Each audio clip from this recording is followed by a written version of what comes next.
Are you looking for an entry-level point-and-shoot camera that comes in at an affordable price tag yet offers nice photo and video quality? If the answer to that is yes, then sit back and relax and enjoy my full review of the Canon PowerShot ELPH 180. This camera was announced at CES 2016 in early January and went on sale in late February. The ELPH 180 is meant to replace the ELPH 160, so included within the rather small box is a getting started guide, a limited warranty, a 680 mAh lithium-ion battery, a battery charger for that battery, which features prongs that pop out, a small lanyard, and then finally the actual camera itself. Some of the basic specifications of this camera include an 8x optical zoom with optical image stabilization, a 20 megapixel CCD sensor with a DIGIC 4+ image processor, and 720p HD video recording capabilities.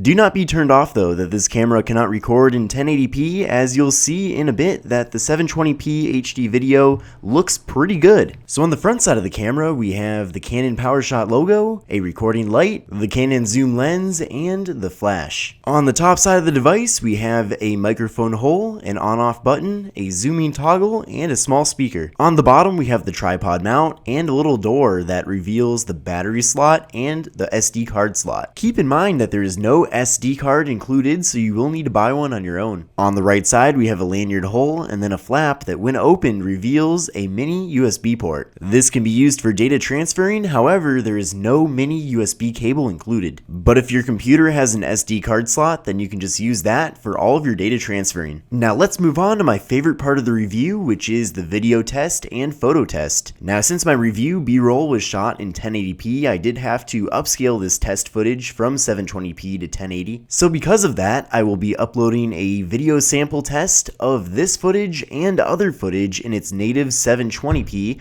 and that should give you a better idea of how the quality looks. Definitely make sure to give that video a look. You will also be able to experience an uncut sample of the microphone. Now you've probably noticed this already, but the camera sensor does a nice job of retaining some really accurate colors. It is also great to see that there's minimal artifacting. However, the video stabilization could be improved just a bit, but it does have some pretty decent video quality for a budget point and shoot. This device really shines on photography, which is good because it is a point and shoot. It produces some pretty bold colors. It does a decent job producing some quality depth of field, and the autofocus is quick to adapt to its current situation. And finally, I really like how this camera has 8x optical zoom, because that's really where this budget point and shoot stands out in comparison to a smartphone camera from maybe an iPhone or an Android device. The photo quality produced by the ELPH 180 might be pretty similar to what you'd find with a high-end smartphone, but when it's time to zoom on in, the optical zoom found on this device is miles better than the digital zoom that you'd find from a smartphone. I know that personally there are many occasions that arise when I wish that my iPhone had a really nice optical zoom, but unfortunately it does not. So that's why it's still helpful to bring along a point and shoot as a companion camera. The camera features a 2.7-inch display that could be a little higher in the megapixel department, but gets the job done. On the front side here we have a variety of pretty self-explanatory buttons, including a delete button, menu button, play button, record button, and a circular toggle function with the flash, auto, info, function set, and framing. One thing that I really like a lot is having that record button, because if you want to jump right over to video mode, all you have to do is hit that button and the camera will begin recording video. Within the camera software there is a variety of different options and settings to pretty much maximize your experience here. Some of those settings include the ability to change the resolution that you take pictures in, including the aspect ratio, the ability to adjust the video resolution to lower than 720p, and there's even the option for a custom white balance setting, which really is a nice feature to have if you're planning on taking videos indoors. The camera features a built-in timer and several different flash functions, including no flash, flash, auto flash, and slow synchro. The device has an auto zoom feature that will allow the camera to automatically zoom in to frame the subject and keep it in focus. There is also an eco mode that allows the camera to have a little bit better power management. Essentially this mode puts the camera to sleep after it's not used for a short period of time. And finally, the camera features a variety of different special effects such as fisheye, low light miniature effect,